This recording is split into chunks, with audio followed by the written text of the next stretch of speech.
निवडणुका होत असतात.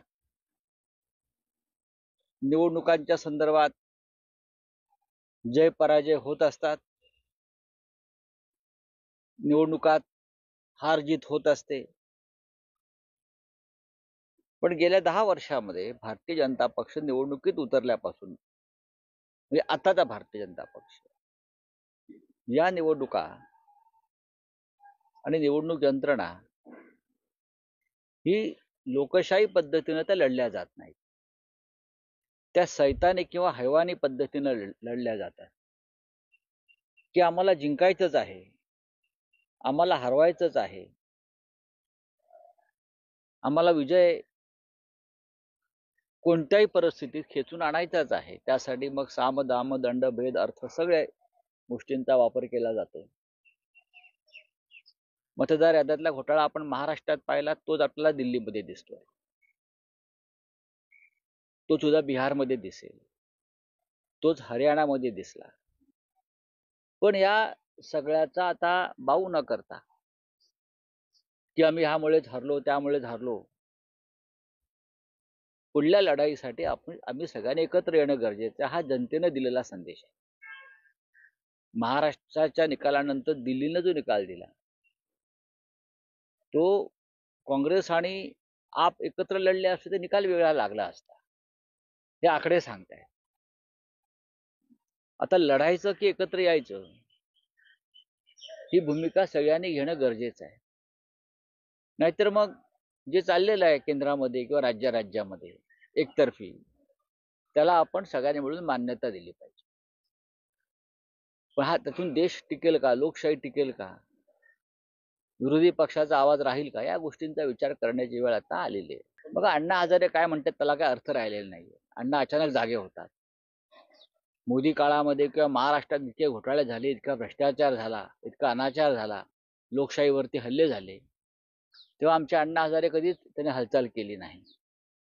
पण त्यांना दिल्लीतील केजरीवालच्या पराभवाने एक आनंद झालेला आहे. हा दुःखद आहे. त्यांच्या चेहऱ्यावर जो मी आनंद पाहिला काल, अत्यानंद होता त्यांच्या चेहऱ्यावर, तो लोकशाहीला मारक आहे. केजरीवाल आणि अण्णा हजारे यांनी एक मोठं आंदोलन उभं केलं होतं आणि अण्णा देशाला त्यामुळेच माहीत झाले, हे सुद्धा तितकंच खरं आहे. पण गेल्या 12 वर्षामध्ये या देशामध्ये अशी अनेक संकट आली.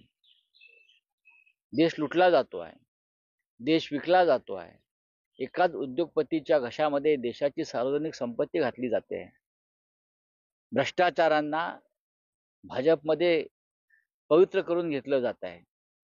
ज्यांच्यावरती अण्णा हजारेंचे आरोप होते असे सगळे भ्रष्टाचारी आज भारतीय जनता पक्षामध्ये आहेत. अण्णा हजारेंना त्याच्यावरती आपलं मत व्यक्त करावं असं वाटत नाही. यामागचं रहस्य काय आहे? केजरीवाल हारले, निवडणुकात हारजीत होते, तो पराभव केजरीवालनी पण स्वीकारलेला आहे. पण त्याचा आनंद जर अण्णा हजारे यांच्यासारख्या लोकांना किंवा केजरीवाल हरल्याचा आनंद काँग्रेसलाही झाला असेल तर मला त्याचं दुःख वाटतंय. कारण केजरीवाल जरी हरले असले तरी भारतीय जनता पक्ष विजयी झाला, नरेंद्र मोदी विजयी झाले, अमित शहा विजयी झाले, ज्यांनी या देशाच्या लोकशाहीचा खड्डा खणलेला आहे. मग तुम्ही कशासाठी लढताय? आम्ही खुर्चीसाठी लढत होते, मग तुम्ही कशासाठी लढताय? त्याचा खुलासा, तुम्ही जनसेवेसाठी लढताय आणि बाकी सगळे खुर्चीसाठी लढताय.